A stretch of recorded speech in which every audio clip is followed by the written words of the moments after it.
till I die. Raise a banner, let it fly high through the rain, through the fire. This is my club, my only desire. Echoes of King and Greaves in the air. Every goal, the sound declares. Heartbeats pound like a drummer's song, marching forward, fierce and strong. We're the ones who rise in the clash. Numbers running in a white shirt dash. History burns in the roaring crowd. Every game we scream it loud. Tottenham, Tottenham till I die. Raise a banner, let it fly high through the rain, through the fire. This is my club, my only desire.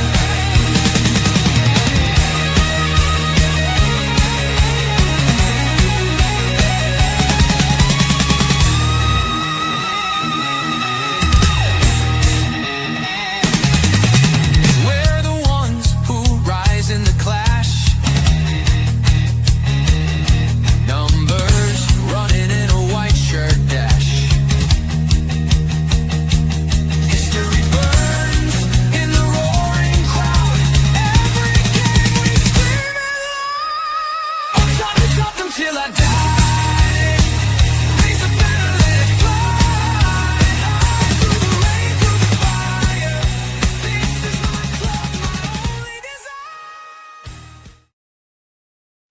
Good afternoon, everyone, and thank you for tuning in. For those that were expecting the YouTube sensation Dermatron, nope, you get his trusty American sidekick.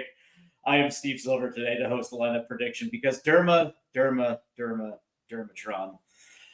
He might be joining us towards the tail end. I know that he's got some. I don't know what he's doing. He's just doing something. But regardless, man, we're going to cover the lineup predictions because, as you know, yes, the main attraction is going to be next Thursday, but we do have a match on Sunday at Anfield, or what I like to call the House of Pain for Tottenham Hotspur. And we're going to get into that in just a second. But before we do, let's go ahead and check the chat because we do have Wayne Bonner who is saying, "Good evening, everyone. Hope you're all good." Wayne, I'm doing absolutely excellent. Quick question, man. How many O's does it take to spell good? 12 is the answer. So good to see you around. All right. So the Tottenham Hotspur do match up against Liverpool on Sunday, tomorrow to be exact. Apparently, that's how the days of the week work. And it's going to be an interesting match because, you know, this morning we were talking about what Tottenham team is going to show up. Is it going to be the Tottenham Hotspur that showed themselves good last Thursday at Eintracht Frankfurt, or is it going to be the Tottenham Hotspur that showed up on Sunday and surrendered 2 goals early and had to chase the game, eventually coming into the game, but for the most part, that game was lost in the first 20 minutes. Who's to know? If this team is 100% concentrated on Europa League, damn, I don't know, but. Nonetheless, it is lineups. My question for all you guys are out there, what would you like to see? Is this a situation where if we all recognize and realize that the first team is, focused on Bodo on Thursday, is this a type of match to play the youngsters, or is this something that you still want to see your best 11 out there? Against Liverpool, that's the thing is I'm torn. I don't know what to make of it. The last thing I want to see is this first team make a mockery of themselves, while Liverpool, essentially dance the Premier League in our face. But that being said, I definitely would like to see, perhaps a mixture of both. The way that I look at this is, in goal. I think it's obvious that Guillermo Vicario is going to get the start. Ever since he's come back from injury, he has yet to relinquish that spot to Kinski. Even in situations where we might even see Kinski, we still see Vicario.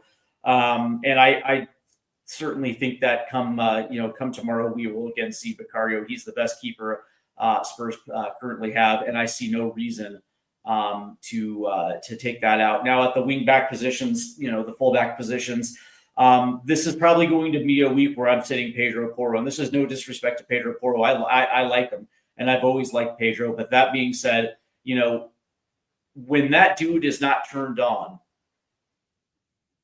defensively, it can be a liability, and that's, to me, that is something that is going to it's going to rear its ugly head tomorrow. Depending on who's running the six, depending on who's his battery mate on the right side, Pedro Porro probably is not going to be the best option at right back for Tottenham Hotspur, which is why I've gone with Jed Spence, natural right back. But that being said, he has shown the tenacity to lock down wingers. He did it against Mo Salah when he was playing on the left side. Tomorrow, I just happen to think that would be the best bet. I also want to see Destiny Udogie on the left side. I think with Destiny, you're still seeing some sharpness issues with Destiny. But that being said, I think we can all agree that from a left back perspective, he's probably the best left back on the team as he's growing. And mind you, he's still 22 years old. He's still growing himself into the position, and I personally believe that Destiny is going to develop into a world-class left back. But for the context of tomorrow, those two at left back and right back make the most sense. At center back, I'm actually going with Kevin Danso. At right center back, because at this stage, I don't you're going to see rotation tomorrow. You're going to see rotation, and it only makes sense ahead of the Europa League. Christian Romero, for as good as I think Christian can be, this seems to me to be the time to give him a breather. Kevin Danso looked unbelievably phenomenal last week against Nottingham Forest, and I suspect that Ange Postecoglou is going to go into tomorrow with the idea that, at the very least, Kevin Danso is going to eat that spot at the right center back position. At the left center back position, I actually do have Mikey Van de Ven starting. And again, this is going to be a situation of something we saw last week where both of those guys started, and come halftime, both of them were pulled. But in this context, it still makes sense. You're still able to field a competitive back four, and you're still able to give Van de Ven his necessary minutes to keep him 100% sharp for Thursday, while still able to use one of your subs in order to keep that position lively. For my midfield three, and of course joining me right now is Mr. THFC till we die, Mr. Dermatron, who is joining us. And I'm glad that you, by the way, and I'm so happy, Derma, that you decided to peel away with whatever you were doing just to ensure that the good old fashioned predicted lineup still runs without it. I'm going to be honest with you now. I was on the phone to Colin sorting out stuff we're doing in England when we're over at Tottenham. Because he's bringing down filming equipment, and we're going to do a lot of filming around the stadium, and we're gonna I'm streaming over there, and we're trying to sort out. And I've just run out of time. I was in the middle of actually putting the thumbnails together, but also we've got a name for our new show we're starting, the build-up show, and it's called Before the Whistle. Before the Whistle? Okay, I like it. Yeah. I knew you were on, so I thought, you know what? I wasn't trying to. If you want me to go and do this solo, No. Nope. I certainly do want you here, sir. After all, THFC TWD is also kind of your channel. But that being said, I listen, I mean, as much as I want to run roughshod over your channel, I'm just messing around. So I love that. It's so funny. Well, we were. By the way, I had started giving my back four and my Yeah. Go ahead. goalkeeper, Sorry. Yeah. and I started off with obviously Vicario. I do not see a situation where Kinski sees the field until maybe the last 2 games of the season, if that. There have been opportunities where you would think Kinski might get a run out there, but Vicario, obviously, since he's come back, he's relinquished that. Kinski relinquished the starting spot to Vicario, and Vicario's never looked back. And I don't see why tomorrow is going to change everything. And my back four was Udoji on the left and Spence on the right, giving Pedro Porro a breather ahead of Thursday. Also, I don't know, like unless things are perfect for Pedro Porro, sometimes he can be a liability defensively. And I don't think Liverpool is the type of game where you can risk liability. And my center back pairing was Kevin Danso and Mikey Van de Ven, at least for the first half of Van de Ven, because I still think you should run him out there and let him still continue to retain his sharpnesses where you could still sub off at halftime with Ben Davis. That's where I got to. Your thoughts on my back five? Is there a different direction that you, sir, want to see go? I agree with you with that back five completely. I think you got nailed that on the head, right on the head there. It's a really good back five. It's a good one. I wouldn't make any changes, especially with this game on Thursday coming up. We can't take any chances with either Romero or Mick, especially Mickey Van de Ven, especially Mickey. You got to wrap him up. I don't know if you've done your midfield yet, but I just want to give you a sort of midfield three, which I know you're not going to agree with. Okay. You're going to disagree with this. But by the way, before we get to it, I just will say that the way Postecoglou operates with the center back pairing, he usually likes to do them in pairs. So if Romero doesn't play tomorrow, chances are pretty good that Van de Ven won't either, and it will be Danso and Davies. If Danso plays, so does Davies. Yeah, I think so. And you got Jed Spence and Porro. Yeah. I think Porro might start, actually. I think he might start Porro on that right side and put Spence on the left side and start it then with Danso and Davies, which I don't think is a bad pairing, really, to be fair. I don't think that's... it's a good pairing. It's the pairing that can develop. My whole thing is I just don't think Pedro Porro, I don't think you can risk the liability if defensively he doesn't show up. I'd rather take the consistency of Jed Spence in his natural position with Udoji on the left. But that being said, what are the odds that he goes Spence on the left and then Archie Gray on the right? That's actually pretty goddamn high too. Yeah, it is. Look, I'm going to go to my midfield three. You're not going to agree with this. You're going to tell Dermo just go away and hide yourself in a cupboard somewhere. I would never tell you to go away and hide in the cupboard. You will do after this midfield. All right. I'm going for. I don't believe I'm saying this, but I'm saying it. I'm going with Basuma, Papa Sarr, and James Maddison as a midfield three. All right, sir. Go hide in the cupboard. You're grounded. No, I'm just playing. I'm playing. So what is the reasoning behind Basuma and Pap Sarr? Pap Sarr, I'm fine with. I don't necessarily have a problem with Pap Sarr, but is this just an opportunity to shop Basuma in the window? I think that's already happened. I think a lot of people understand exactly what Basuma is at this point. Yeah, I don't want to risk. I don't want to risk Bergville. I really do not want to risk him. I don't want to risk Bentancur either. So them two players, you don't really want to risk, especially with Thursday. Thursday's our biggest game in years.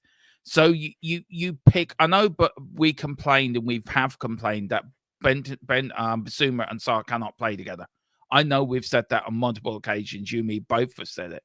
But I think for tomorrow, you got to put them in there because what happens if Bentancur picks up an injury or Bergville picks up an injury, then you're stuck with Basuma for Thursday, and you don't want that.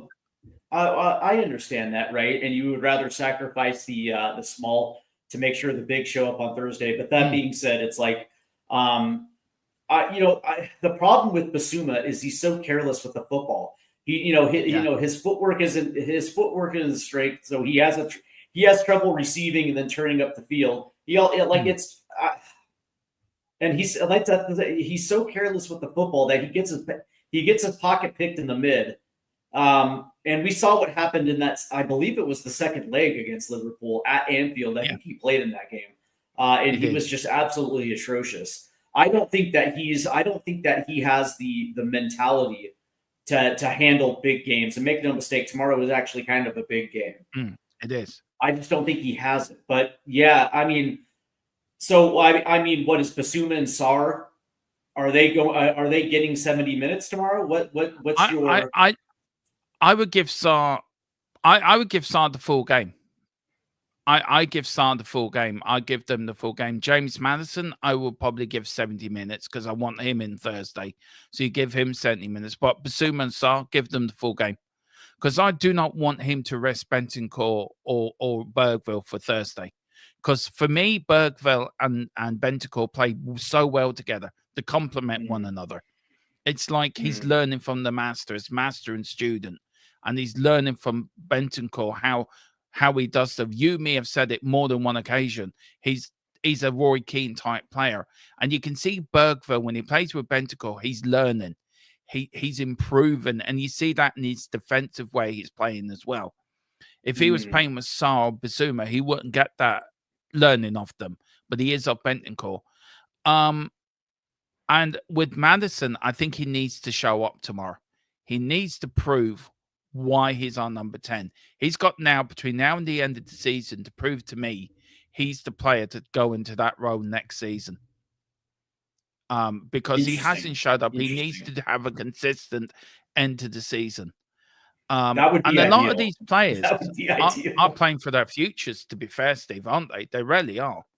I think a lot of them are definitely interviewing for the position next season. I don't think anything is set in stone, except for maybe Dejan Kulusevski and Mikey Van de Ven. Outside of that, the sky, there are question marks. Maybe we can make a case for a few other players that'll be there next year. But your point is well taken. My midfield three is a little different because I still see a need to make sure certain guys get minutes ahead of Thursday.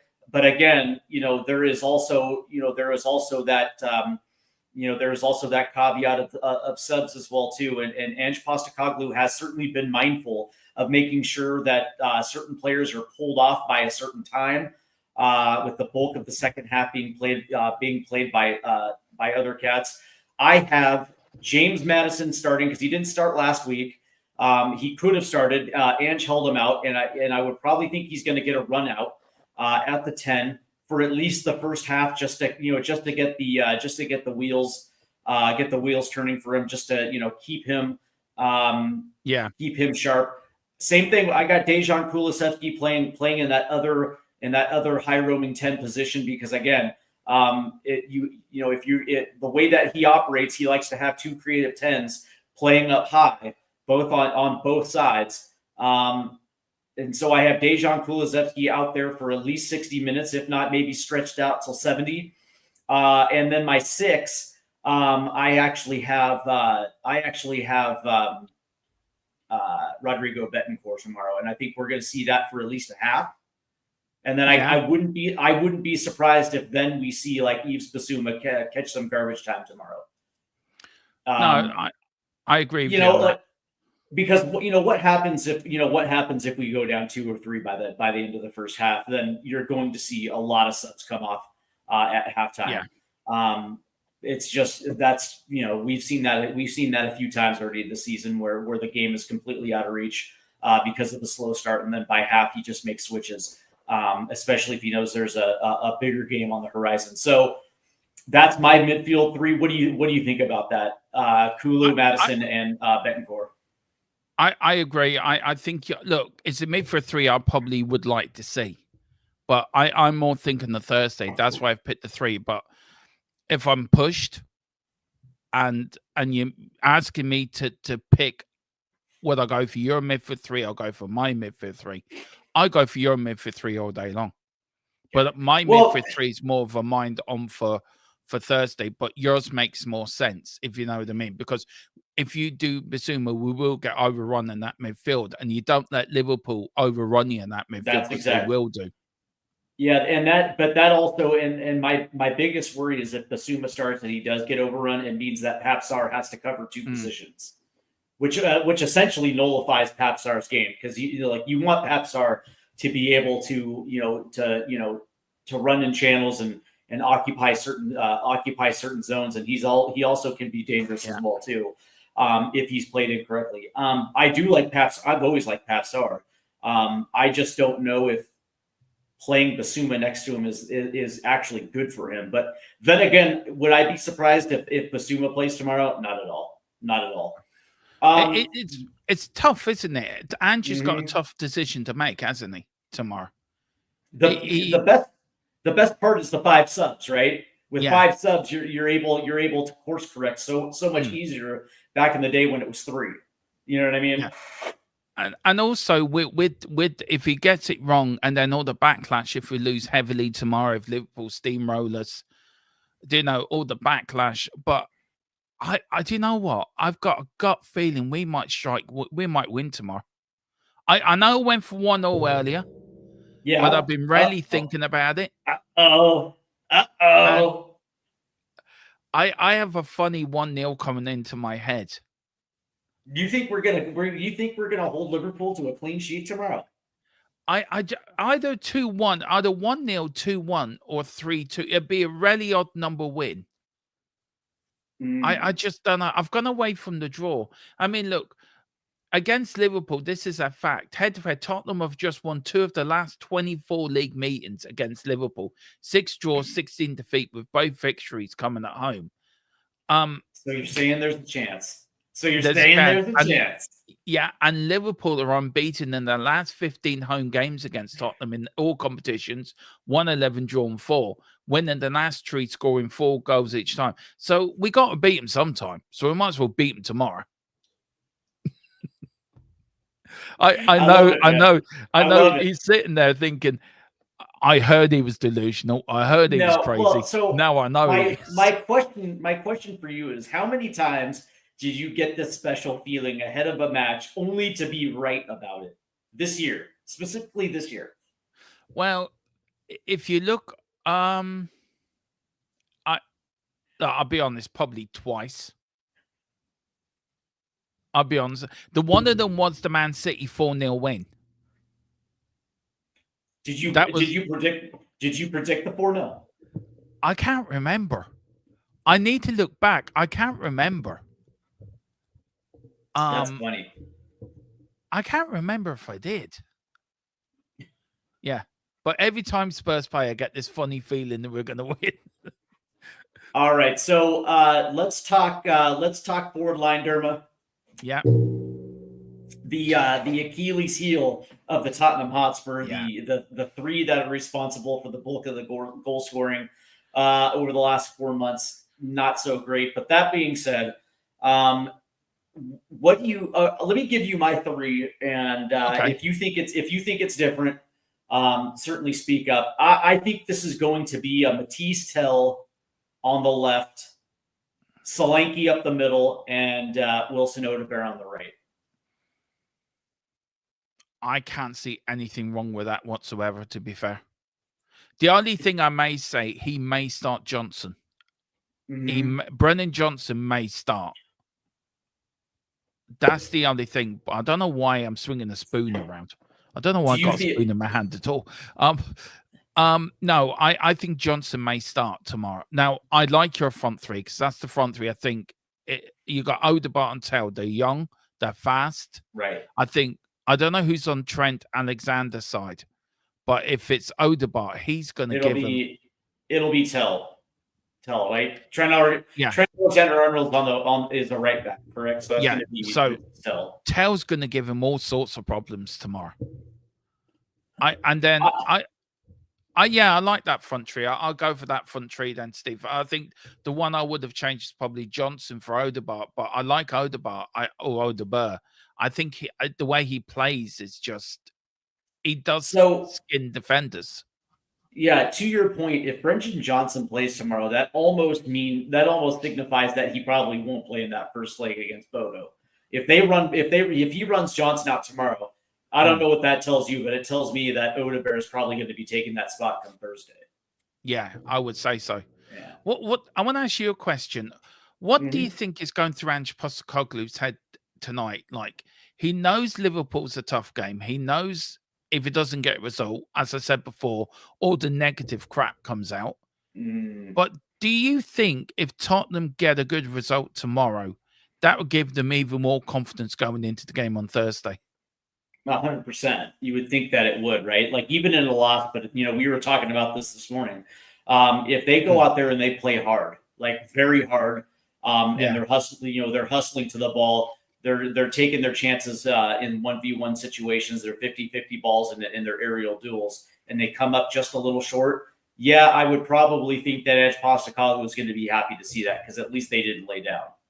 Yeah. And that there's a lot of positives you can take from that heading into Bodo.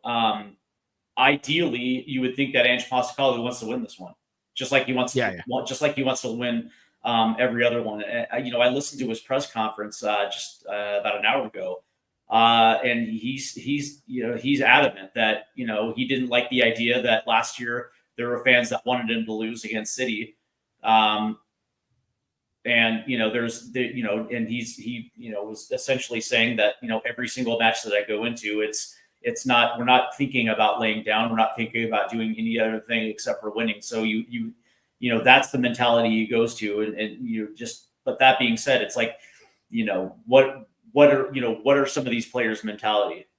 How do they look at this? How do they look at this? Is this an opportunity, or is this just a formality before the real match starts on Thursday? Yeah, I mean, look, I feel sorry for Ange as well. When you look at him, I felt he's a bit prickly yesterday in the press conference. I don't know what you thought. He was a bit prickly, I think. But I think with all the crap he's been getting up, it's not surprising he's a bit prickly. I don't know what you thought his demeanor was yesterday in the press conference. I thought at times he was, but that being said, there were a couple questions that were just, I don't know. I like, Stupid. yeah, they were, yeah, and you have to understand that Ange has dealt with most of these reporters on a day-to-day basis for the last year, and they've been asking the same questions. And after a while, I can understand why Ange is a little moody when it comes to certain questions. But yeah, he was a little prickly at times. But I also thought that he came across as somebody that is laser focused on what his goals are. On Sunny, just go through some team news. So we got so do you want to go through our predicted lineup for tomorrow? If you send it over to me, I will put up in the channel. Yeah. So what's our predicted lineup then? Go on, read us out. What you picked? My predicted lineup is Vicario, Udogie, Van de Ven, Danso, Spence, Madison, Kulusevski, Betancourt, Tel Solanke, and Odegaard. Okay, and this is we're going to stick them both up. This is my predicted lineup, and we'll see who's wrong more. Yeah, we've got Vicario, Porro, Danso, Davis, and Spence. So I've got the same back five as you. Back five as you. I have Spence on the right and Udogie on the left, and I think you have Porro on the right. And Spence Porro. So we made one. Do you know what? I might go with your back five. Your back four looks more balanced, actually, I have to say. So, yeah, okay, I'll go with your back five. My midfield tree is Basuma, Sarr, and Madison. And then my front tree is Brennan Johnson, Richarlison, and Mateus Tel. Okay. So we'll see. And next season, we will do this, and we'll have a competition. Yeah. See who gets... That'd be good fun, Are you starting Richie because of his history versus Liverpool? And his desire to absolutely dummy Liverpool at every chance that he can get? Yeah, I am. Oh, okay. That's curious. The reason. That's the reason. Curious. That's the reason. I don't want to. Also, I want to rest Solanke for Thursday as well. I do want to rest Solanke for Thursday. But also in the context of Madison, Kulusevski, Van de Ven, you also want to make sure that his sharpness improves as well too, right? Yeah. Between now and the end of the season, he has to get some significant minutes. So I don't hate, like, if he starts for Richarlison tomorrow, I don't hate it at all. Not one bit. What do you make of Kulu? Because Kulu's a funny one because we know Van der Ven has got this dodgy hamstring that we want to wrap him up in cotton wool, which is the right thing to do, I think. But Kulu, I think you're right on starting Kulu tomorrow. I've been thinking about that as you've been talking. You do make a good point about match fitness and match time Yeah. that he hasn't got. But do you also run the fact that Liverpool are a tough team to play against? They're dirty and they will stick in tackles. You're running the risk of losing one of your best players because of look, we all want to win tomorrow, but Thursday is so important. Like, Right, but are you prepared to run that risk then? Or it yeah, doesn't bother you? a little bit. No, it doesn't bother me at all because I think Kulu is the only dude on our team that is willing to take it and give it back. Yeah, that's true. Yeah, I don't like I agree with Kulu you is on not a dude. Kulu is not a dude you want to mess with. No. Especially if you tackle him dirty, he's gonna be the first one to get right back up in your face. Yeah. And he also was going to retaliate at some point in the match as well too. That's just how he rolls. But that being said, I think that, and I know we're gonna do this show later on, but he's one of my top 3 players of the year. For player of the year, for Spurs player of the year. He's in my top 3. And you know, I've said this on multiple times. For as talented as James Maddison is, the difference between him and Kulu is Kulu shows up every single game. Now, whether or not he has a good game depends on the opponent. But that being said, he shows up and he plays hard. And as this Europa League progresses, we want to get close to 100% Kulu as we possibly can by the time we get to the final. Because at his best, at his peak sharpness, he is one of the best players in the Premier League. Yeah, he is. I agree. And Thursday we will be building up to that game, guys. Mm-hmm. Don't worry. We will do another one of the. I'm surprised to see you live because I was coming in to do it to put in the pre-record. That's why I jumped in. I went, "Oh, yeah, it's live." I like the chat. What can I say, man? I like the chat. So I know. Do you know what? I agree with you. Pre-records can be good sometimes, but I prefer the interaction. And you are right. I do too, because I like to see where other fans are at as well too, and how they view this one. But that being said, is there a guy that you're focused on for tomorrow? Is there a performer out there that you look at and be like, this dude's got to show up in order if we're going to give ourselves a chance? This dude has to show up. I think we got to keep Mo Salah quiet for definite. So our defense has to show up. I think your doggy or Spence will have to really tackle him. We'll have to really keep him tight. I think we all got to turn up tomorrow. Every one of them's got to turn up. The always a performance. You look at the away game against where was it? Chelsea. Oh, Chelsea. Chelsea we lost. You look at the game against Forest. You look at the games that we haven't had games away from home where we can, apart from Frankfurt, where we can say, right, they've really pushed the gut out here. And the problem with this team is, and I'll say it and I'll say it again, they will turn up for the big games, but they won't turn up for the league because they look on holiday in the league. But tomorrow is important as anything. And it's all down to money. It's all down to an extra million here or $1 million there. I mean, we said it earlier, didn't we? 11 million. We could have been in 17th place today for if West Ham won. I mean, we're one off. I mean, Ipswich went down today, so there's no chance of us ever. The relegation's done. But we cannot keep going on the way of going in the league. We've got to finish the season strong. So, but tomorrow, to answer your question, we've got to keep Salah quiet tomorrow. He scored 15 goals against Tottenham, and I think the stat is, I got the stats right. My Salah has scored 15 goals against Tottenham in all competitions, only netting more against Man United 16. 11 of those 15 have come in the Premier League. Alan Shearer, 14, has scored more against Spurs in the competition. Luis Diaz has set to play his 100th Premier League game for Liverpool, become the 60th player to reach the milestone. And like Liverpool will match their tally of 21 wins from last season with 5 matches still to go. And fixture against Spurs will see them equal their total talent. I mean, Liverpool, I have to say, have been the most consistent team and the most deserved champions on the Premier League. But Oh, without a doubt. Without a doubt. on our day, 100%. and this has always been Spurs' problem, we've never been consistent. If we could get that bit of consistency, I think we could be a match. We could be in the title race. We could be a match for anyone.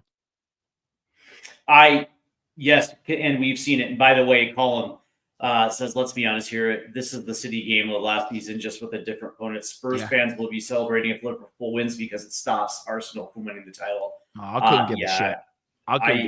You and I couldn't give a shit, but I think he's got a point there. But I will say that whoever is playing right center back tomorrow, whether it be Romero or Danso, it's having that spatial awareness to be tactically sound, because Liverpool will be putting balls in the box, whether it's from Mo Salah off the right or if it's Slobosai coming off the left. They do like to attack the box, just like Chelsea like to attack the box as well too. And so whoever's playing right center back, being that first to that aerial duel is going to be so huge. But I'm also going to shout out James Maddison and Dejan Kulusevski as well too. For me, you have to have some semblance of creativity in attack, whether it's on the counter or whether it's in the build-up. To me, we have to be able to find space and take advantage of it. And I don't think that happens if James Maddison no-shows tomorrow. I agree. I agree. James Maddison has to show up tomorrow. He has to prove why we paid the money for him. Yeah. And can I just say, just very quickly on this, we want Liverpool to win because they're going to win. I'll stop Arsenal winning the league. Did some Spurs fans seem to forget that Liverpool 12 points clear in the league anyway? So if they're going to win, all they need is another a point or one win. So if they don't win tomorrow, they'll get it then the following week. I can understand some. I just don't get it. I didn't get it last season with the Man City thing, by the way, which I thought was a load of cobblers. You back your team every game. I know you agree with me in this, Steve, that you back your team no matter what. Right. I don't want. I don't. If Arsenal win the league, so what? We get ribbon for a couple of months. You take it. It's banter. It's one of them things. But I don't want my team to go away and say and do a show or do a watch on with you, and we're both saying, right, we hope Liverpool win. Yeah, come on, Liverpool. No effing way. I didn't do it last season. I'm not doing it this season. If Liverpool win tomorrow, they win fair and square. If we win fair and square. And they're 12 points clear at the top of the league. It's not like Arsenal are going to win the league anyway. So I don't know why some of these fans are getting so uppity about it. I think it's ridiculous. I'm sorry. I didn't mean to moan, but I think it's ridiculous. David Clark checks in and says, hi from Leicester. Spurs U18s beat Leicester City 7-0, so that's good. But sorry to see that Liverpool cop will suck the ball into the net. Yeah, I know it's like a tractor beam. I totally get it. Yeah. And Colin says it's embarrassing. Yeah, it is. It's like Man United, right? Fans playing, I don't know, Liverpool, and them supporting Liverpool because they don't want Man City to win the league. That's how ridiculous it is. What's your thoughts on it, Steve? What's your real thoughts on it? Is it ridiculous? Do you understand it? But do you think, come on here, lads, this is our team? I think it's a defeatist mentality, and I think that's permeated in the fans. But then again, the fans take the lead from the club.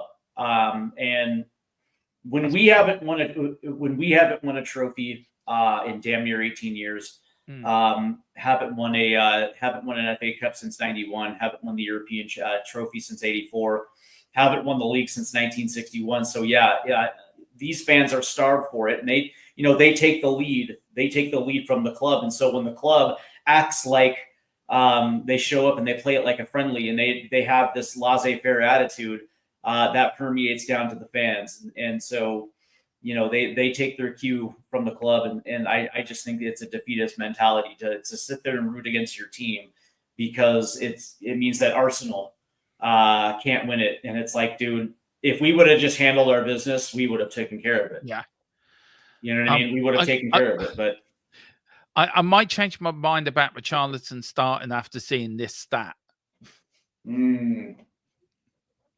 Richarlison has scored 4 goals in his last 5 Premier League games. Although Spurs have lost all 4 matches, I might change my I might put Solanke in now. Well, right, but you also have to understand though that how many goals did we concede within the first 10 minutes? Yeah, rendering Richarlison's goal nil. And also how many goals has Solanke scored in that same time period, which would be nil, which would be none. So it is what it is. I can understand why people think that Richarlison is the better player. I think they're different players, and I think they're asked to do 2 different things. But that being said, how do you like? I don't know, man. Like I just look at this and I think that it's all about it's to me tomorrow is all about messaging, the type of message that Ange Postecoglou is giving to his players. Not only do the players receive it, but how are they approaching this match? Is this something that they even care about? And it's a legit question to ask, because the last 2 Premier League matches, the answer was they didn't. At Molineux against Wolves, Forest, a couple players cared. Yeah, against Forest, Kulu cared when Kulu came on. He cared. Look, is he a future captain? Do you think, Kulu? I think he can. I think so. Vicario also cares. Bergvall cares. I do think Richie cares too. And I think some of the younger guys, care too, because they also realize that if they don't put forth the effort, they're not going to be playing.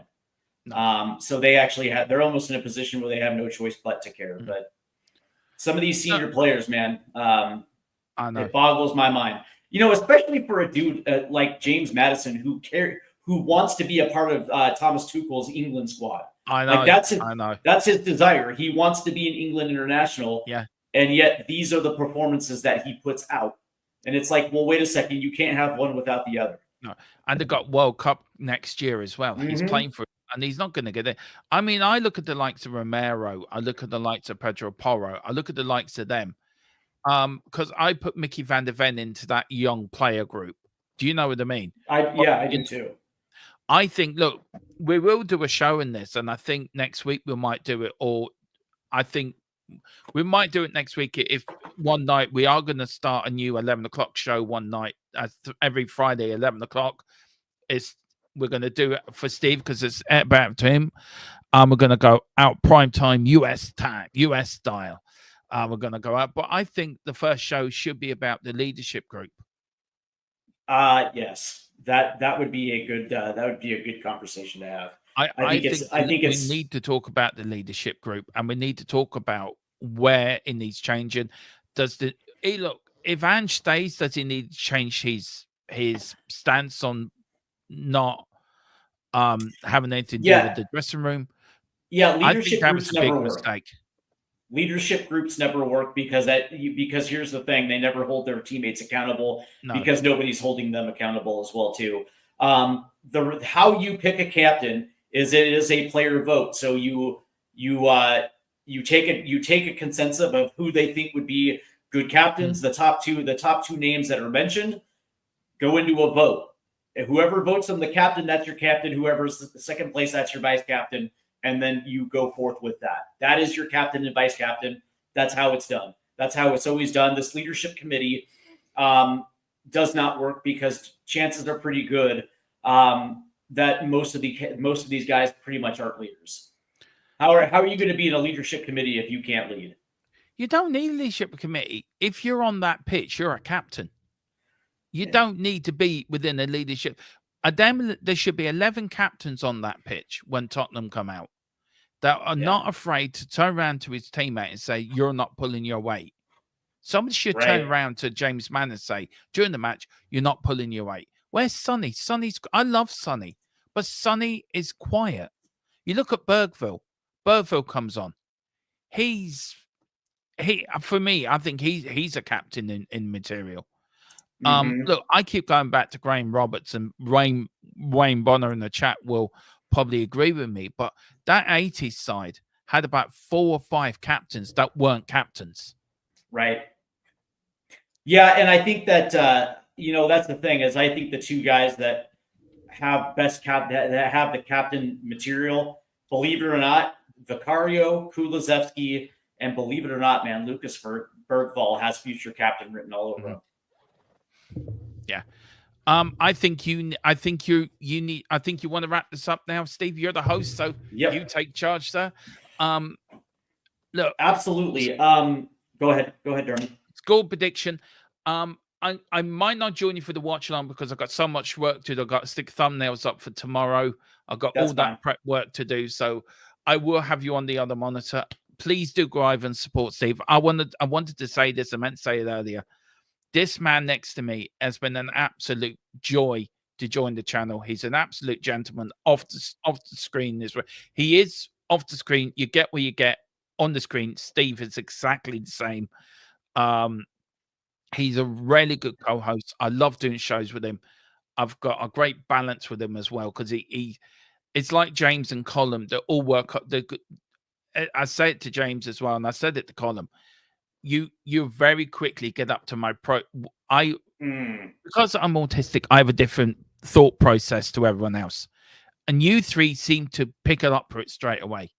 And you go on one I'm thinking, but he's a perfect gentleman. He really is a massive addition to the channel. So very pleased he's decided to join. But please do go over to his fantastic channel, Stateside Footy, THFCWD.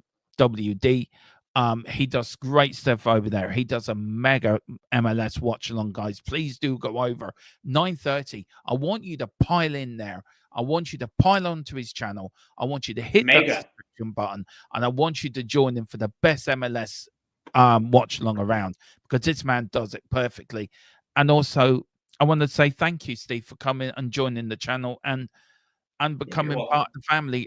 I really appreciate it, man. And you have no idea how much we all appreciate you, and thank you so much. And you're an absolute perfect gentleman as well. And I wanted to say that live on air so people. Well, I appreciate it.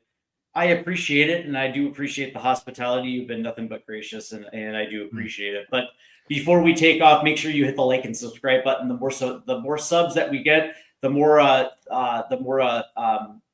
fan shows that we can actually do. Yeah. We can do a lot of cool member shows, and especially as the summer transfer window progresses, the more breaking news we're going to have. And when we do break it, it will be a member show only. So there is going to be a benefit for being a member. And also head over to Stateside Footy. And I will say this for all you folks in the UK. I know it's kind of funny to poke at American soccer because we call it soccer. Number one, you guys are the ones that invented that word. But number two, MLS is actually a fantastic league, and it's only getting better. And it will be on full display in about 10 minutes on Stateside Footy, the New York Red Bulls versus CF Montreal. So definitely hop over to Stateside Footy. Put your link in, Steve. Yep. Put your link in. Yep, and it will be an absolute banger. James is joining you for that, by the way. You're going to get Jimbo to join you. Oh, on the live stream?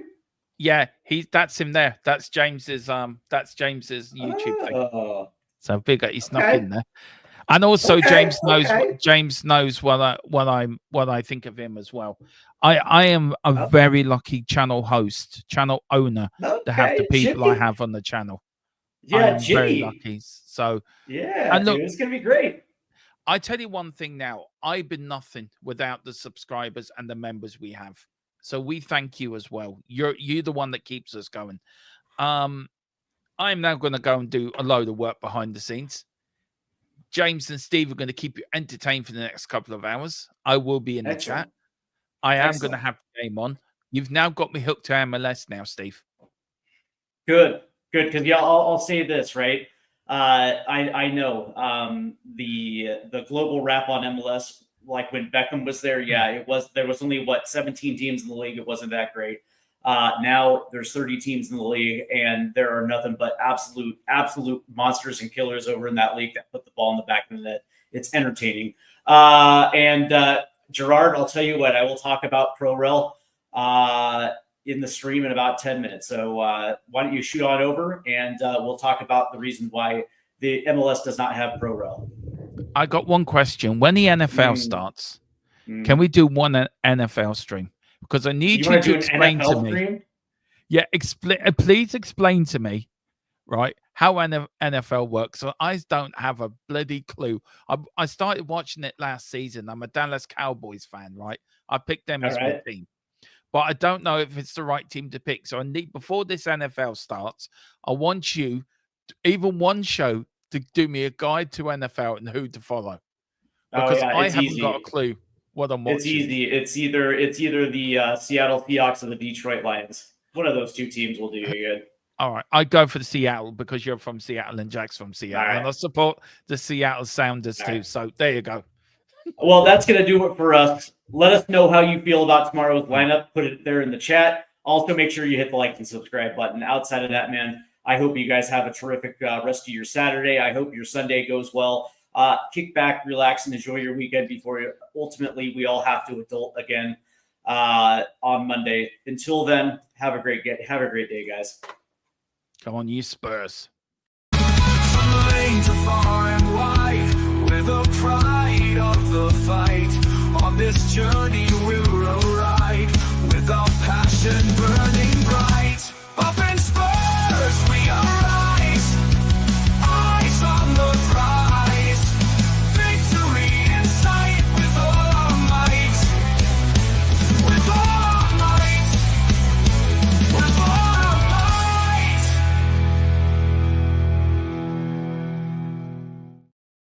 All right, sir. Yeah, I have to